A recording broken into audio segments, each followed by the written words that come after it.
at iPullRank, and then Digital Marketing Technology Manager at HFC, Chris Lombard. How are you ladies doing?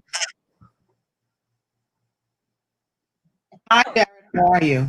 Doing well. Doing well. Thank you for having me. Thank you for joining. I'm excited. Yeah, thanks for asking us to join. I'm really appreciative. It's been a while since I've been on Rankable. I know you were early newcomer. I would like to have you on more, but we're going to talk about that later. But thanks again both for joining. So for everyone listening today, so today's episode we wanted to talk about is going to be about the importance of relationship building with clients, right?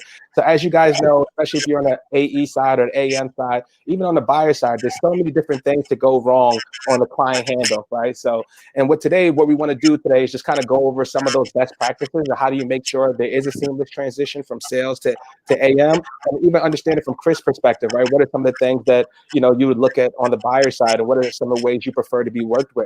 So hope you guys come away with some actionable items. And I'm going to start off with the first question. This is actually going to be for you, Chris. So I would love to know in your experience working with agencies, being on the buyer side, right? Once you have a new partner and start the onboarding process, what are some of the things you look for from a client success team, and what are some potential red flags? When looking at a client success team, a lot of times we are looking to see what kind of experience they have and if it relates back to us. At Home Franchise Concepts, we have 4 brands, so everything we do is enterprise scale, and there's so many great agencies out there, but if they haven't worked with a larger scale client, it can be a little overwhelming and daunting. And so seeing how their experience pans out and how it lays out, is a big one for us with our past clients. And I would just say in general, the other thing that we look for is if we don't feel the innovative pushing us forward in that initial few meetings, it's kind of a red flag, because we are looking for our agencies and our vendors to be an extension of us. They are the experts. We're using you guys because you're amazing, but we need you to be leading. And if we don't feel that initially, it can be a little disconcerting, because we don't want to have to push a success team to be successful. Right. Totally. And full disclosure, because I wanted to go into the story before I asked the question, right? So full disclosure, everyone listening, we actually work with HFC. HFC is one of our clients, and it's actually a special account for me because it's actually one of the first accounts that I was able to work on from start to finish, and everything that Chris is saying is totally true. So it's definitely definitely a long process, and I was glad to be able to be in that process to get to know the team and understand their business as a whole. And it was definitely a lot of moving parts and pieces to the deal, and it is actually a good segue for Shantel. So I would love to know from you, with this in particular, can you walk us through what is your onboarding process, and what are some of the things that you look for in a client? Okay, so first of all, I just wanted to, did we make it clear to everyone watching that Chris and I work together on a pretty regular basis? I am I lead the client services team for Home Franchises Concepts. I've been working with Chris since February. And I was picking up Jared's baby. This is he brought you guys on board. And to answer your question about what is it like to bring a client on board, Jared and I sat down and talked for about an hour about who you guys were, what you were expecting, what he knew about you guys from a personality perspective, how you had been through in the past, so that when we came into that conversation, sure, we would talk to you and try to learn more, but at least I wasn't coming in like, hey guys, what's up? I see this piece of paper bought, and this is what we're going to do. I wanted to hear, who is Chris? What's Chris dealt with? Who's her boss? Who are the people that work under her? For brands, I literally wanted to crawl under a desk and because I was like, okay, so this is 4 accounts in one. I hope these people are nice. I hope that they understand their business. And what we do internally is craft a lot of questions to ask. So we, just like you guys are learning what you're going to be dealing with, within the first 30 minutes, we have a sense of do they understand their business? Do they understand what they bought? And do they understand clearly what they intend to see happen through this engagement? And Chris's team and everyone was on the phone. Everyone was ready. it was like a model. Like we should have taped it and been like, if we could have every client be like this client, this is what we would want. We would funnel that back to the sales team, like get people who know who to grab for what. Everybody comes and attends. Everyone talks on the calls. Did I answer your question, Jared? No, absolutely. You went above and beyond. I love it. Let them know. I love it. And I think I'll even second that. I'm going to shout out Chris Hart from our team, because I think he's also a big part to what we do here, because he's our director of revenue, and he's somebody who's on the calls on the sales side and also on the account management side. So that's also another big piece for us to help it, be the seamless transition and make sure nothing gets lost in translation. So definitely shout out to Chris. He was a big part of this, and I know he's watching. And then in terms of Shantel, so in terms of that particular deal, right? So what is some of the, or even just as a account manager as a whole, what are some of the biggest, or what are some of the skills you would recommend somebody to work on? What are some of the best traits, or that an account manager should have or develop? Okay, so this is a really good question, and I probably should give full disclosure, is that in addition to being in account management and client services, I am a retired salesperson. So before being on the account management side, I was on the sales side, and I understand that oftentimes people think account managers are too scared to be salespeople, but our work is very much revenue driven, but it's in a different way. If you are going to be an account manager and you want to be successful, you have to be a really good listener. You have to be able to remember as much as you possibly can. You have to be very organized. You have to ask questions for clarity, so you have to be curious. And you have to be fearless, because sometimes you're going to have to say no for the benefit of the engagement, because you can't just say yes to everything that a client wants, because being deferential is great, but then when you don't deliver, the client is angry, disappointed, disjointed, and then the relationship is broken. Sometimes it's better to just say, hey, listen, we've got XYZ going on, and if we don't pace this properly, you will not be happy. I understand you want this done in 30 days, but this takes 60 days, and if you want it done right, this is what we have to do. So there are a lot of pieces to the puzzle on the account management side of things, where you could drop the ball and then you're responsible for ruining a relationship. Also, you have to be friendly too. Yeah. You have to like you, because we are together for anywhere from 4 months to a year to 2 or 3 years. And if I'm awful, or if a client doesn't like me, you're in a bad. It could really be a detriment to the relationship if the symbioticness is not there and you don't have that. And everyone's not lucky enough to have their main point of contact have your same birthday and like have personality. So Chris and I are very lucky, because we got on very well right from the beginning. But even if you don't get on, you have to develop, find common ground with a person. So if you get people talking, you'll find something that you guys can like vibe on. And that one little thing, whether it's you like Funko miniatures, but it's just something to make people feel comfortable with you. So you're not just a service provider, because a service provider can easily be dismissed and someone else can provide a service. So this is about relationship management. That was, I think, something that you said that was totally spot on. I think the fearless part, right? And I think for AMs, I know for me personally, it would be hard for me. Like, how do you balance the saying no and still building the relationship, right? Because it's kind of hard, right? How do you say no and then still be buddy with the client? So I would love to know how you navigate that, or what are some things that you could provide to other AMs that may be in that same boat. I don't know, Chris. I'm going to actually push this over to Chris. So Chris, if you haven't asked, as a client, do you want someone to say yes all the time? Or how do you feel if someone says, we want to, but we're going to need 10 more days than you say you need it by? No, I do not want yes people, because I feel like a straight out yes for everything we get, to your point, it sets us up for failure and it sets us up for disappointment.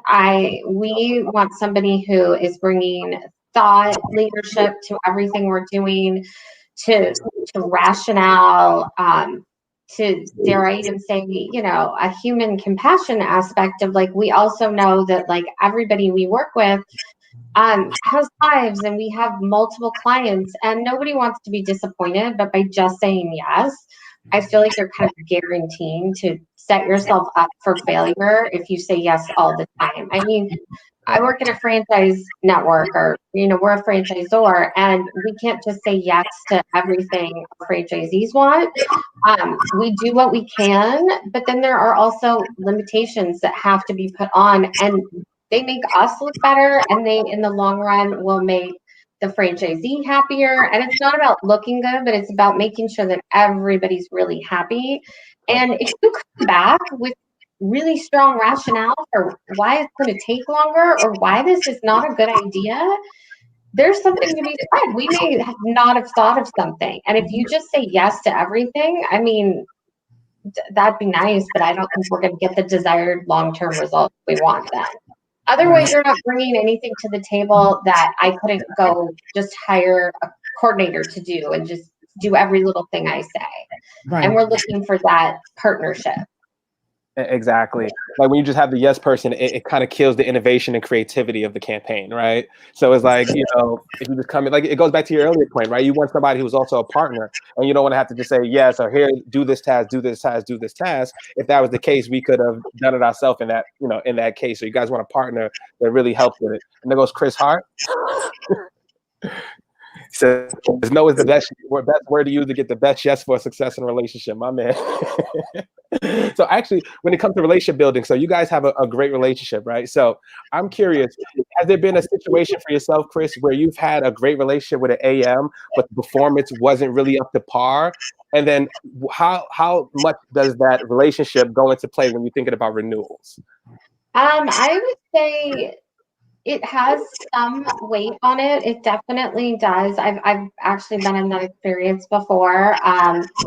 And the relationship is important, but I think what happens is with that relationship, it usually allows myself or some of my team members the opportunity to talk to the AM, to really let them know what our concerns are, and to offer that second chance before making that decision on a renewal. If I don't have that relationship, I'm not even going to tell you what I don't like about it. I'm just done. I'm not renewing, and I've already moved on when you decide to come back and say, is there anything you can do? So the relationship is so key, because even if you aren't up to par, it allows you to bring yourself and get yourself back up to par. Without it, you're out faster than you can, totally blink your eyes. So, and I think that people are just sometimes scared to get that check-in, so they won't ask. Yeah. They just go, well, they haven't complained, so I guess everything's okay. And it's like, no, you can't do that. You have to be comfortable getting sincere and negative feedback as an opportunity to potentially rectify the situation, and pretty regularly. So what we try to do is, on a quarterly basis, we try to engage with our main points of contact just to say, hey, is there anything that we can improve on? Is there anything that is falling short? Is there anything you want to see more of? And then usually if a person feels comfortable, they'll tell you like, this is good, but we really like to see this. Or sometimes you'll notice a person uses a lot of words that are flat. Don't say something's good, okay, oh, cool, and you have to draw it out of them. Like maybe everyone's not comfortable being honest about the fact that they're dissatisfied. They just will leave quietly. I engage those people. So if someone says, oh, this wasn't what I expected, let's talk about expectations. When you say it wasn't what you expected, does that mean that it exceeded your expectations or disappointed? And I'll ask that in an open conversation, because either you're happy or you aren't, and I'm not going to be embarrassed if you are unhappy. All I can do is get an opportunity to potentially rectify the matter. If we don't speak about it, we can't fix it. Exactly. And I think something really important that you guys both stated is like, in terms of like the sales part, the relationship means everything, right? It doesn't mean everything, but it's definitely a good starter to building that relationship, right? Because you should be knowing everything that's going on with the business, because you should generally care about your client, right? And when it really goes back to like you shouldn't be in the late stage of the process. It shouldn't be like a 12-month deal. You're in month 10, you're asking, what could I do? You know what I mean? I think that is like the craziest thing. Way too late. Way too late in the game. Way too late in the game. So for any AMs listening or client success managers, right? Always be curious, be fearless, right? Have that conversation, that back and forth. It's okay to have a little pushback. It is okay. You know, I know we want to deliver to our clients, and we want to be the best AMs and the best client success, best salespeople, but just being honest and just having a clear and just being transparent goes a long way, guys. And also set expectations. So sometimes, especially in the age of COVID, we have to do these check-ins to make sure. Chris is based in LA. I'm based in New York. We need to know, like, how are you doing in LA? Is everything okay? Are you struggling? Because knowing if she's struggling means that if she isn't responsive in 2 hours, it might just be she's struggling, or they've got a migration that's happening, or, you know, her dog's sick, or whatever. Like, anything could be going on. If you don't have conversations with people to just check in, and it doesn't have to be the entire call, but you can pepper into the conversation, like, what's going on with you, so that you know who the person is. So if something's happening that's out of character, you can afford a little bit of grace for the person. Conversely, on our side, if someone's going to be out, we like to let people know in advance. If someone's sick, if I was sick and I was not responsive, I'll let a person know, like, hey, I'm really sorry. I was sick. I wasn't feeling very well the other day, so I was a little bit slow. So I'm a human being. So totally. Is where sometimes I'm not feeling well. I had a splitting headache. I had a migraine. And that's why maybe if I feel like maybe my email was a little bit short, or it wasn't detailed, or it was just like, here's your thing, and I don't say something, a person's going to notice, because I'm communicating with folks every day, sometimes multiple times a day. I like to let you know what's going on, because it's like, going back to the relationship management part of it, you need to know when I'm not feeling that great, the same way you're going to know when I'm feeling wonderful.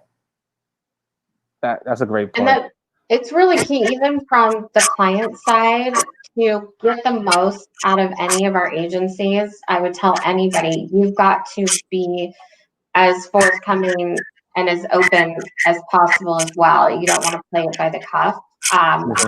Shantel knows when my schedule's really full and I'm not going to get back to you for 3 to 4 days, and we're not going to look at that action item because we are launching a new website or we are running a migration platform. And it has nothing to do with maybe that launch, or it has nothing to do with her, but it's key to her understanding, like, I'm not judging you guys critically, or maybe I'm saying, hey, take an extra day. We're not going to get to it.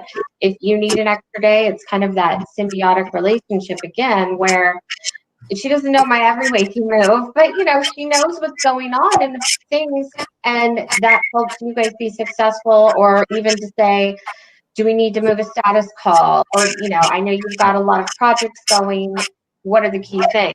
And so by being a little more upfront and sharing of things that you may not realize impact the exact success of your deliverables, you know, from a client side, I think it's key. Right, because we're not, this is not a transactional relationship. Yeah. It's an engagement in every sense of the word. So since we're not, this is not Target, she's not bringing me a box of Kleenex, I'm bringing her up and sending her on her way. We've got to unpack a lot of stuff here. So we need to have, like, we need to know what's up. And it's super, I hate to keep saying it's so important, but it really is. It's also important to know what's important to other people. So how is Chris seen as successful? Because there are often times where you have to talk to your main point of contact's manager. And it's not about going in front of her boss and being like, Chris is wonderful. It's about making her look good by providing her the information she needs in a way that allows her leaders to see her and enjoy what we're doing, use what we're doing, and then socialize that up even higher.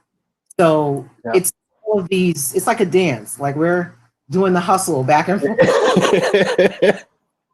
I don't hustle, but I do Lindy Hop. So there you go. We can do that too, whatever we have to do. But it's just, it definitely, the communication piece of it, sometimes just, sometimes I'll reach out to a client and say, hey, it seemed like this person, and this hasn't really happened with Chris, but you say, hey, it seemed like this person really wasn't feeling it.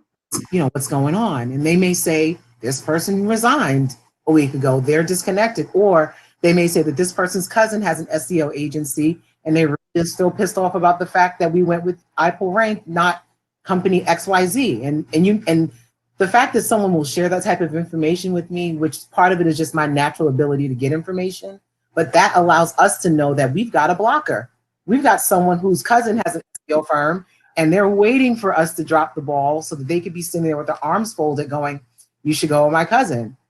Or going, hey cousin, you should step your game up because iPullRank is pretty great and I did what I could, but you know, they blow you guys out of the water. So it's continually communicating, and not just like that top level talking, like not just party talk, like exactly. This, like how long have you been there? What's sucked in the past? And Chris is really good about saying like, tell us what to do. Our work is multi-layered, like it's not just technical SEO. We also have a design and creative aspect to our content. And Chris has been really cool about being like, no, you tell us, like, here's the purview. There are some bumpers. We don't have all the, you know, we can't spend $1 billion, but within this within this frame, how can we make the best use of our ideas? Tell us what to do. Because like she said, if they knew what to do, we wouldn't be there. Yeah. Exactly. And our bandwidth is limited. Everybody's bandwidth hits a certain point, and we want that partnership and we want that expert to come in and help us be successful and to feel as excited when they see our ad campaigns or when they see our growth and our success, because you contributed to it just like an employee. You know, you aren't just an agency, you aren't just somebody who's just doing something, you know, and we wouldn't come to people if we weren't open to ideas. And I think that's another key thing is really being on the client side, being open to needing those suggestions. We know we're not perfect. We know we have a long way to go, and we want to just keep getting better and stronger. And we need a lot of partners to do that and to be successful. And the other thing that's key is if our account manager can get along really well with us, but we also pair our partners up, our agencies up, so everybody works together, because we do need different agencies for different things. Not, you know, you can't be as successful as you'd like to be if you're wearing every hat. And so we will bring them together. And that's also the sign of a good partner for us, if we feel comfortable bringing them together. Yeah, you do have to be really able to play well with others, Jared. I'll tell you, across the board, like there'll be times where someone will be like, well, I want you to talk to our PR agency and see how PR and SEO can kind of collaborate and make something happen. And sometimes you'll have people who are a little skittish and we're just like, hey, hi, what's up? Like, you know, we're here to play together. We already have the business, you know? I'm curious, in like a situation like that, right? When you are playing together, how do you play together necessarily without trying to one up the other one? Like, you know what I mean? Like, it's kind of like a song and dance there. Like, you know what I mean? Yeah, for me, I've never experienced that. So for me, it's just the energy of it. I know what we do. I know what we're good at. I know that we're strong. So I'm not walking into a space with a concern. I'm just, myself and the team are going to come in and be all. So we were brought in for this SEO expertise, for these ideas. We're going to contribute, and we're going to contribute over and above. And if that creates the need for the other agency to step up, then great, because the ultimate goal is to serve the client. Absolutely. Totally. We're not coming in trying to look bad, but we're not going to. We've challenged you guys. We've challenged iPullRank. We have partnered you guys with our web development company, knowing at the end of the day, there's that underlying technical SEO as well as that content and front-facing SEO. And I think it's been successful, and it's only validated why we go with both agencies, because even if you don't agree, which so far you guys have all been in agreement, so there's really strong rationale, and it's not that there's one right answer. Sometimes there are two answers and you're choosing the best path for your business, even if it's not ideal, and you've got two different agencies saying go A or B. They're both right. It's then at that point where the business then has to decide. But we've had a lot of success working with you guys and our other agents.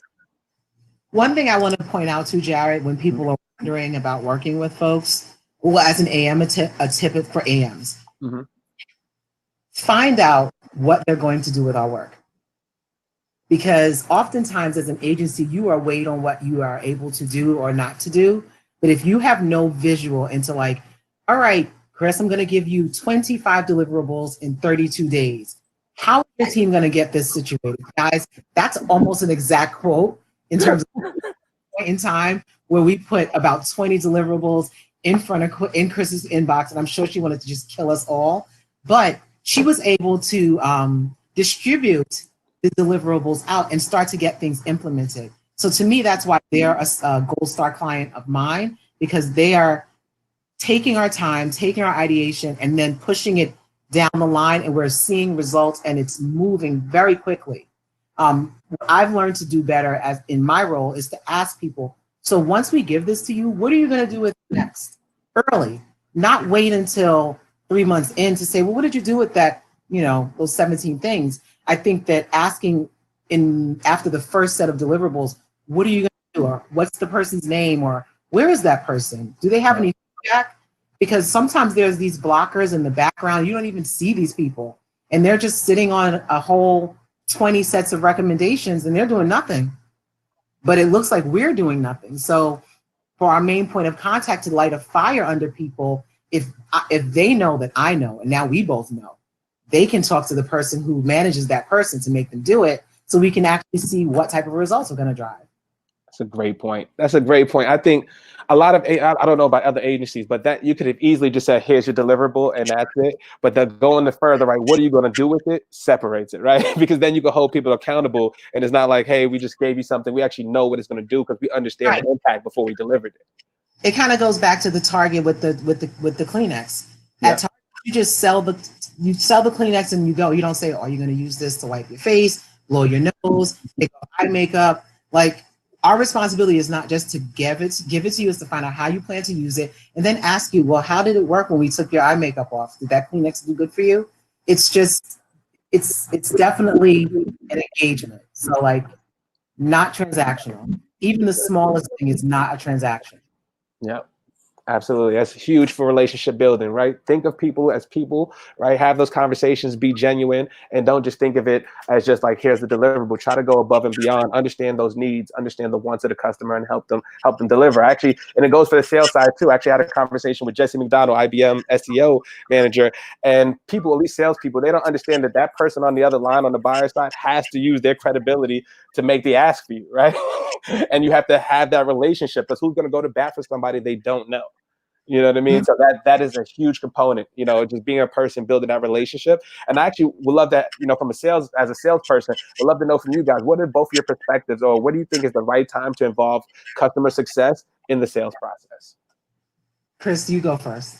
For me, it's a little, I go back and forth because I don't like it too early. I feel like it's a little too presumptuous. I'm not gonna lie. Like, great. I'm thrilled you got people who can do that job, but I don't even know if I like you yet, right? So early, but I don't want it to be so far down the path of like, now we're done and we're gonna get you we're gonna figure it out. I would say probably 75% through the sales process for me. And I think because at that point, you've learned our business, you've learned our needs, and hopefully you're already kind of thinking in your head, oh my God, we have the right team players. And I know exactly who we need to put on their team, and let's talk to them and see if they want to meet them now to help kind of, make sure that it's the right fit until it's too late. So, but I don't like to kiss on the first date, so don't bring them to the first meeting. No AMs on the first meeting, sellers. You hear that? Not on the first date. How about you, Chris? What are your thoughts? Because me and you have done this before, right? So, to help expedite the process as far as implementation. So I'd love to know from you as well. Do you agree with Chris on that, or when it's too early, when it's not? I think that 75% in, so talk about start dates. When people are giving you buying clues, it might be, and they're starting to ask you questions like, well, what's going to happen next? The moment someone says what's going to happen next, there is no better buying clue. Now it's like, hey, let me start grabbing people so you can get even more excited, because you're definitely excited. behind the scenes, you and I sometimes will work together because I may be able to go, oh, I know that type of account. They need these things or they need those things so that this will be successful. But for you guys to see me, I would say about when you're 75% way through it, you can bring the client success person in or the client services person in, and they may be able to ask some questions that can really advance the entire engagement. So absolutely. Yeah, it's just also about communication between sales and AM. I've been in organizations where no one talks to AM. Totally. And just run, drop and run. And that is not good. It's not healthy. It's the worst. I've been in organizations where you close the deal on the sales side, and now I'm filling out some 80-page questionnaire about every single thing about the client. It's like, why? Like, what's the dog's name? What's this? What's that? What are the problems? What are the needs? And it's like, oh, come on, man. When we easily just had an internal conversation, we could have hammered everything out one by one and make sure you know that nothing's lost in translation. So I definitely agree with you guys both. I definitely think it's 75%. I was going 50. I love it though. A little too soon. Yeah. Typical salesperson. Yeah. So I didn't even realize 30 minutes came up so quick. So if there are any last questions from anybody in the audience, we'd love to get to it. I'll wait a couple of seconds, see if anyone comes through. There goes Mike, Nate. If not, it may not be, but if not, if you guys do, I would definitely have information, contact information. If you want to get in touch with Shantel, you want to learn more about her experience, you want to kind of share tips and tricks offline, as well as contact with Chris. They're both on LinkedIn. We can share links in the bottom. Thank you all for attending. Ladies, thank you again for an awesome segment. This was so informative. Oh, wait. Oh, we have a question. He said, have you worked with any past agencies, and what were the pain points, Chris? And this is from Nathan. The pain points. We need another 20. I really do think, honestly, the not checking in and really getting the feedback on what we've gotten. I've worked with several agencies where here's the deliverable, here's the recommendation, here's the next deliverable, here's the next deliverable, but there's no like, how's this working? Are you even implementing this? There's no contact in between the monthly check-in. It's almost to the point where you're like, well, what's their name again? Oh yeah, I guess we do have to get something on the books. And those are the ones where I haven't had the relationship. So we didn't need to maintain that agency partnership because we didn't even feel success, because sometimes the simplest things are more successful with that relationship because you're able to communicate the power behind it. But if I just receive a document that says do this, and I don't have the ability to go back and ask more questions later or find the value, it's not valuable to me. And then, I don't want to work with them.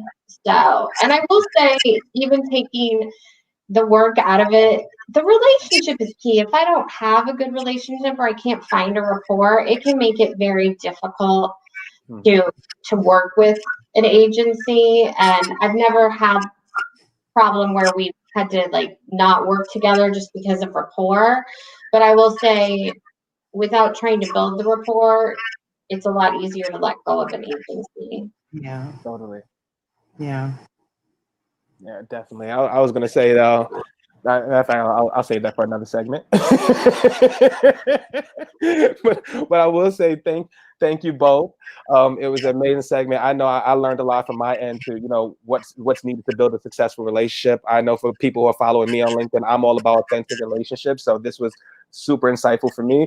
Thank you for everybody who's joining. Thank you for everybody who will listen. Please join us next week. Also have the Modern Enterprise SEO webinar next week. They'll be led by Mike King and IBM, Jesse McDonald. So please tune in, register, make sure you come in. And thank you again. This is episode 11. We're growing because of you guys, and we appreciate every bit of support. And Thanks, shout out to the GoHFC. Thank you. Have a great day. Bye. Bye, guys. Take care. Bye-bye.